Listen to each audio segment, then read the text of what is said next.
हाय दोस्तों, नमस्कार। આજના ફરી એક નવા વિડીયોમાં આપનું સ્વાગત છે। બધા મિત્રોને જોહાર।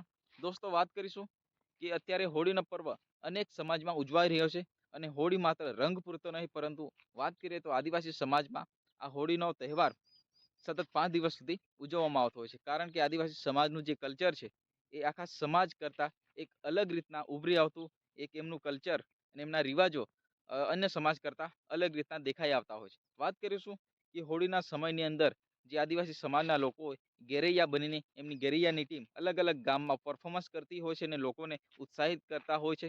તો મિત્રો, આવતીકાલે એટલે તારીખ 6/3/26 રોજ ગેરનો મેળો, જે વિશ્વ પ્રસિદ્ધ ગેરનો મેળો યોજાવાનો છે, એમાં ડેડિયાપાડાના ધારાસભ્ય ચૈતર વસાવા આવવાના છે। તો દોસ્તો, વાત કરીશું ચૈતર વસાવાને પોતાના ગામમાં, પોતાના વિસ્તારમાં હોળી જે ઉજવવા માટે સરકારે પરવાનગી તો ન આપી, પરંતુ આદિવાસી વિસ્તાર એટલે છોટાઉદેપુર જિલ્લાના કમાડ તાલુકામાં ચેતર વસાવા આવવાના છે અને ત્યાં બહુ મોટી સંખ્યામાં લોકો જે ચેતર વસાવાના ચાહકો છે એ ખૂબ મોટી માત્રામાં જોવા મળશે।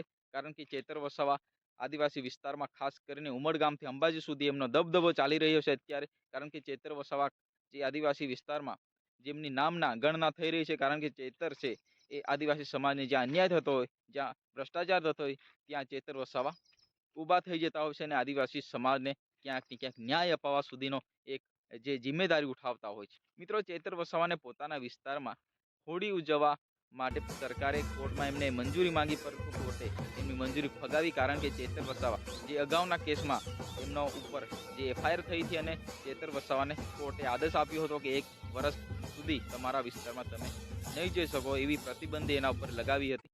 એટલા માટે ચેતર વસાવા હવે આ આદિવાસી જે વિસ્તારમાં એ અત્યારે ફરી રહ્યા છે અને પ્રચાર પ્રસાર પણ કરી રહ્યા છે। પરંતુ અત્યારે ગેરનો મેળો, વિશ્વ પ્રસિદ્ધ ગેરનો મેળો છે, એ આદિવાસી સમાજનો ખૂબ જૂનો અને જાણીતો જે મેળો યોજાવાનો છે, એમાં કોઈ પ્રકારના પાર્ટી પક્ષનું, જે આ પાર્ટીનો મેળો નથી, પરંતુ આદિવાસીની કલ્ચર છે, જે રિવાજો છે, પહેલેથી જે ઉજવતા આવતા આદિવાસી સમાજ એ અત્યાર સુધી ઉજવી રહ્યા આ મેળાનો જે એક ઝલક ચેતર વસાવા નિહાળવા માટે આવવાના છે। પરંતુ ક્યાંક ને ક્યાંક જે આ મેળાઓ દરમિયાન પાર્ટીના ઝંડાઓ પણ આ જોવા મળતા હોય છે।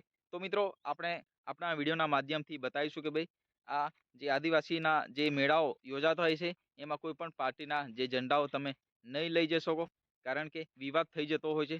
જે 2 દિવસ અગાઉ છોટાઉદેપુર જિલ્લામાં જે એક મેળો યોજાયો હતો, એમાં ભારતીય જનતા પાર્ટીના ઝંડા જોવા મળ્યા। અત્યારે સોશિયલ મીડિયાના અત્યારે ખૂબ ટ્રેન્ડમાં ચાલી રહ્યો છે એ વિડીયો કે ભાઈ, ભારતીય જનતા પાર્ટીના જે ઝંડાઓ એ વિસ્તારમાં મેળાઓ દરમિયાન જોવા મળ્યા। પરંતુ ગેરનો મેળો, વિશ્વ પ્રસિદ્ધ ગેરનો મેળો છે, એમાં કોઈ પણ પ્રકારના પાર્ટી પક્ષ સાથે જોડાયેલ નથી।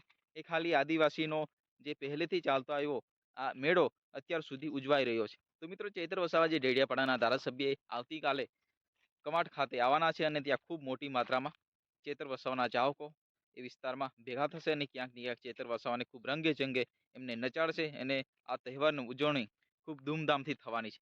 મિત્રો, જે ગેરનો મેળો છે એ જબરજસ્ત રીતના ઉજવાઈ રહ્યો છે અને લોકો વિદેશથી પણ આ મેળો નિહાળવા માટે આવતા હોય છે। કારણ કે ત્યાં ગેરૈયાની ટીમ ખૂબ જોરદાર રીતના પરફોર્મન્સ કરતી હોય છે અને એમનું નાચગાન તમે જોશો તો તમે પણ ફિદા થઈ જશો। એ રીતના આદિવાસીના જે જે લોકો છે એ એવા આ રીતના શણગારીને એમ તૈયાર થઈને આવતા હોય છે। એમનું નાચગાન ખૂબ સારી રીતના લાઇનથી લાઇન, કોઈ પણ લોકોને હેરાન કર્યા વગરનું નાચગાન સ્વચ્છ રીતના જે આદિવાસીનું જે નાચગાન છે એ થતું હોય છે, ઢોલ નગારા અને વાજિંત્રો વગાડીને। તો મિત્રો, તમે વિડીયો પસંદ આવે તો વિડીયોને લાઇક કરો, ચેનલને સબસ્ક્રાઇબ કરો, કારણ કે આવા જ વિડીયો મારા ચેનલ પર આવતા રહેતા હોય છે। તો મિત્રો, ફરી મળીએ નેક્સ્ટ વિડીયોમાં। ત્યાં સુધી જય હિન્દ,